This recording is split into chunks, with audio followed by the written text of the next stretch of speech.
Hello guys and welcome to another MK Mobile character review, today featuring Treacherous Tanya. As usual guys, please note the date when this video has been recorded because a lot of things may have changed since then, and if you're not familiar with the matrix I'm using in order to evaluate characters, you can find it on the top right corner of the screen. So without any further ado, let us put Treacherous Tanya to the test.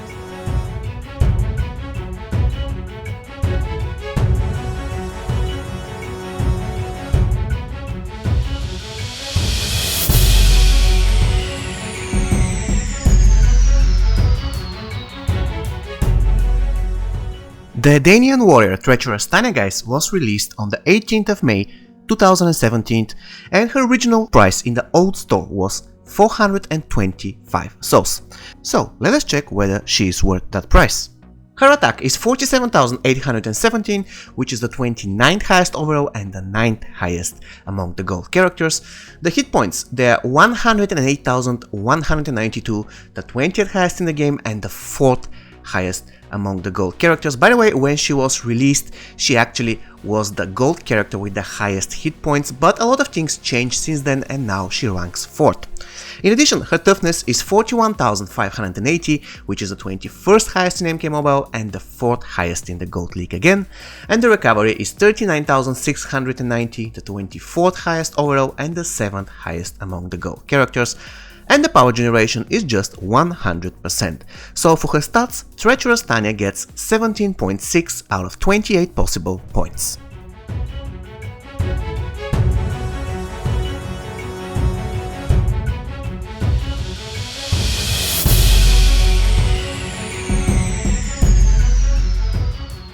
Ankle Cutter, this is the name of Treacherous Tanya Special 1. What you need to know about the ability is that, first, it can be completely blocked by the opponent, it has luck as buff, which is always useful, it can be cast from distance, and I'm obliged to inform you guys that if you decide to use it at long range, then the first mini attack will miss. In addition, the special attack is lethal, it consists of 2 mini hits, and it has the horizontal or vertical swipe as mini game. When it comes to damage, the minimum damage of the special attack is 15,779, which is the 36th highest in the game and the 14th highest among the gold characters, and the maximum damage is 31,559, the 37th highest overall and the 16th highest in the Gold League. Once again, the special attack can be completely blocked by the opponent, it has luck as buff, it can be cast from distance, it is lethal, it consists of 2 mini hits, and it has the horizontal or vertical swipe as mini game. So for her special 1, Treacherous Tanya gets the solid 9.3 out of 13 possible points. Special 2 of Treacherous Tanya guys is called Bird of Play, and apart from the fact that this special ability looks awesome, also you have to keep in mind when using it that it can be completely blocked by the opponent. It has power generation as buff, another very useful buff. It can be cast from distance, and an important thing here is that Tanya jumps back after the end of her special 2, and if she faces Assassin Jade and Assassin Jade evades it, then Tanya will dodge Jade's retaliation attack, which is pretty slick. You have to keep that in mind. In addition, the special attack is lethal, it consists of 3 mini hits, and it has again the horizontal or vertical swipe as mini game. When it comes to damage, the minimum damage of the special attack is 39,449, which is the 37th highest overall and the 13th among the gold characters. The maximum damage is 78,898, again the 37th highest in MK Mobile and again the 13th highest in the Gold League. So let's repeat the properties of the ability. It can be completely blocked by the opponent, it has power generation as buff, it can be cast from distance, it is lethal, it consists of 3 mini hits, and it has the horizontal or vertical swipe as mini game. So for her special 2, Tanya gets 12.1 out of 19 possible points. Okay guys, we got to the X-ray. In this current case, it is called Up and Over, and it is one of my favorite X-rays in the game, reason being somehow Tanya manages to break the enemy's neck 3 times in less than 10 seconds. That's a really amazing achievement. Anyways, what you need to know about the X-ray is that first, it has very useful debuff, cripple, because after you kill the enemy using your X-ray, the cripple will be applied to the other surviving members of the enemy team. And this X-ray can actually be cast from distance, it can be cast from everywhere. Reason being, Tanya somehow teleports to the enemy from the other side of the map and starts breaking his neck. It is so simple, guys. Long story short, you can cast her X-ray from anywhere, it is totally safe. However, I don't know whether it's a glitch or the X-ray is supposed to work like this. When it comes to damage, the damage of the X-ray is 94,677, which is the 46th highest in the game and the 20th highest among the gold characters. Once again, the X-ray has Cripple as debuff, very useful debuff for any X-ray, and it can be cast from distance. So for her X-ray, Treacherous Tanya gets 3.7 out of 4 possible points, and the total amount of points she gets for her special attack adds up to the impressive 25 out of 36 possible.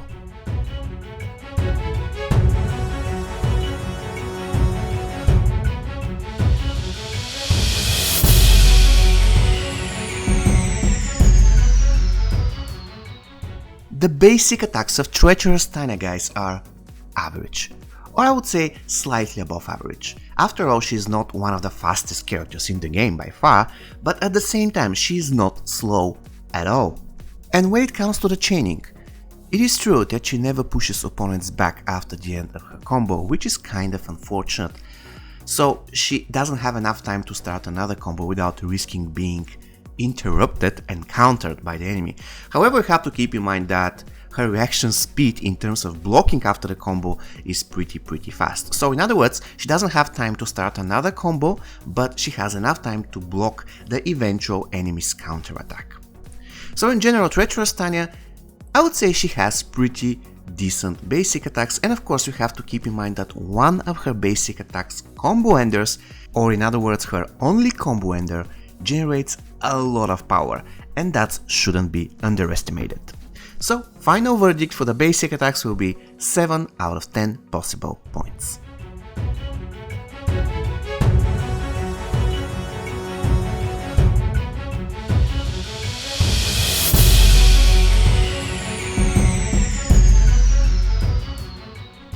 The passive of Treacherous Tanya, guys, is called Operative, and here it is what it does. I quote: Tanya disables her opponent's equipment card on any successful special attack. Power Drain has a reduced effect on her teammates. Now, where do we begin? Let's start with the first part of her passive. Now, around the Lin Kuei Tower, suddenly, tons of players started appreciating her passive, and it is quite understandable why. After all, by breaking equipment, Tanya gives your team a chance to finish off difficult bosses and matches in the tower in general. And even though you don't know what you are breaking, it is always useful because the enemy character loses the bonuses coming from the gear in question. And this is my main issue with the first part of the passive. I really want to know what I'm breaking so that I can take advantage of it. For example, if I have broken the enemy block breaking gear, I want to know this so that I can adapt my further playstyle accordingly. A simple small icon of the item that's been broken appearing for short duration immediately after Tanya's special attacks will be extremely useful and will make her passive much better. And I will go even further by saying that if you could choose what to break, then her passive would be one of the best in the game. Just imagine breaking Assassin Jade Bujitsu stuff. I mean, more or less that's game over for Jade. She can still evade, but she cannot get stronger after each evasion, which is extremely important for her. A Jade without Bujitsu stuff is not really that scary. However, for now, you can neither see what you're breaking, nor you can choose it. But there is hope, guys. Maybe someday Warner Brothers will buff her passive. Who knows? And by the way, a lot of players underestimate the second part of her passive, which is a huge mistake. If you have Tanya in any team and the OIA tech talent, then your entire team is immune to power drain. No power will be taken from you whatsoever. And this is great, just compare it to MK11 Raiden, for example. It is true that he doesn't need the OIA tech to give immunity to power drain to his team, but after all, his passive works just for him and 5 more characters, while Tanya's passive works for every single character in the game. And it is true that Tanya doesn't give full immunity to power drain, but rather between 50 and 60% reduction of the power drain.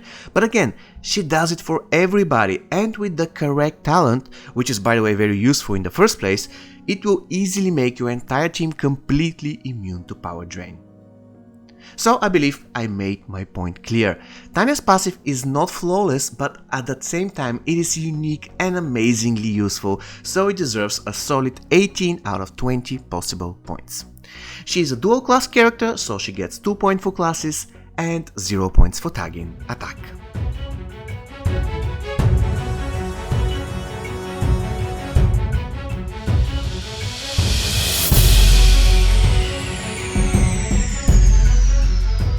Treacherous Tanya, guys, is a character who is close to perfect.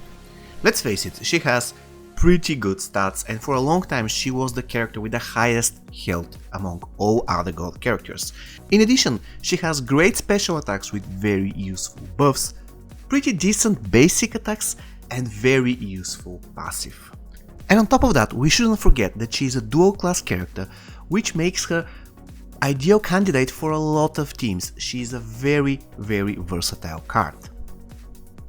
So if I have to really tell whether she's a good character, the answer will be hell yeah. In fact, she is one of the most underrated gold characters. I don't understand why people tend to ignore her. She's simply one of the best gold characters out there.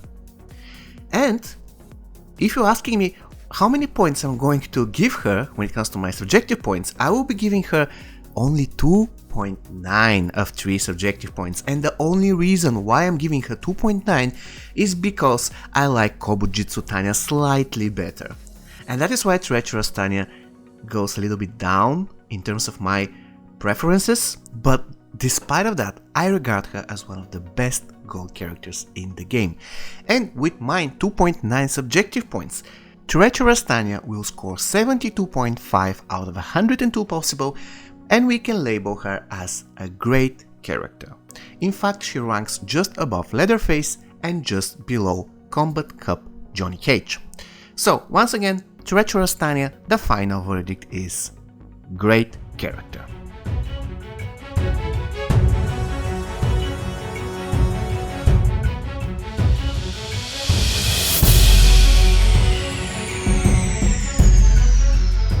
Okay guys, we got to the gameplay. Now, if you're asking me whether Treacherous Tanya is a good opener, I would say that she's decent.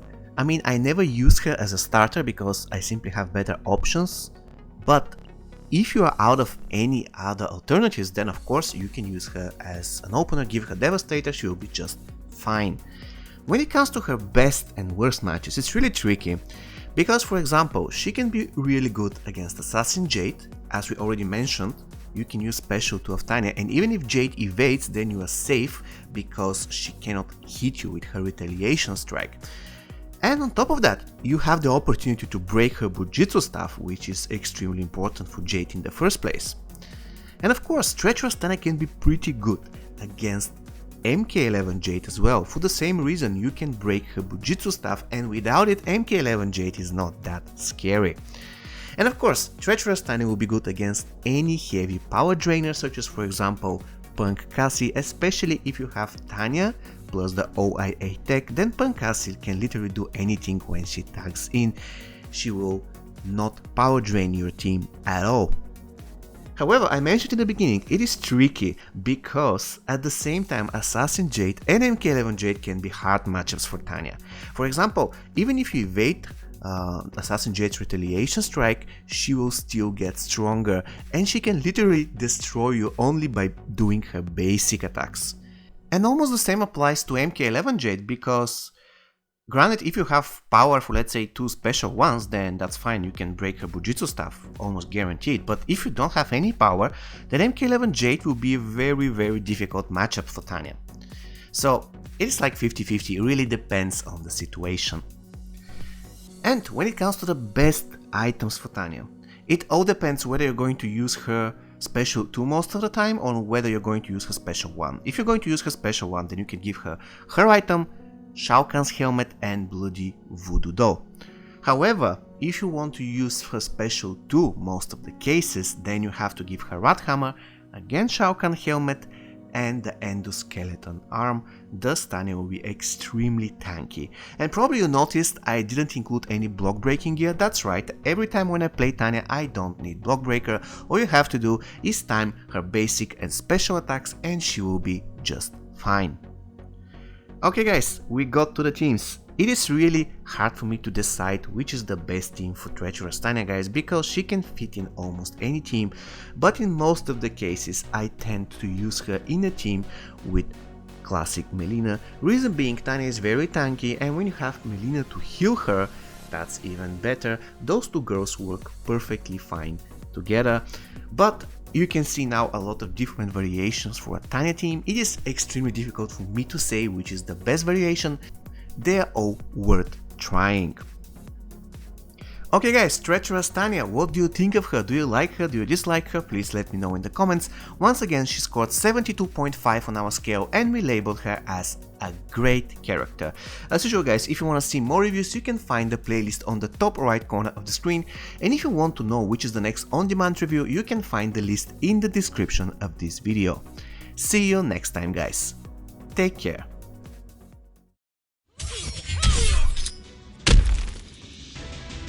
Do not touch me again.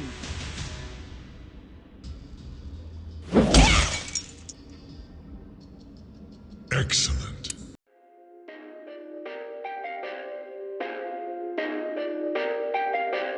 Perfect.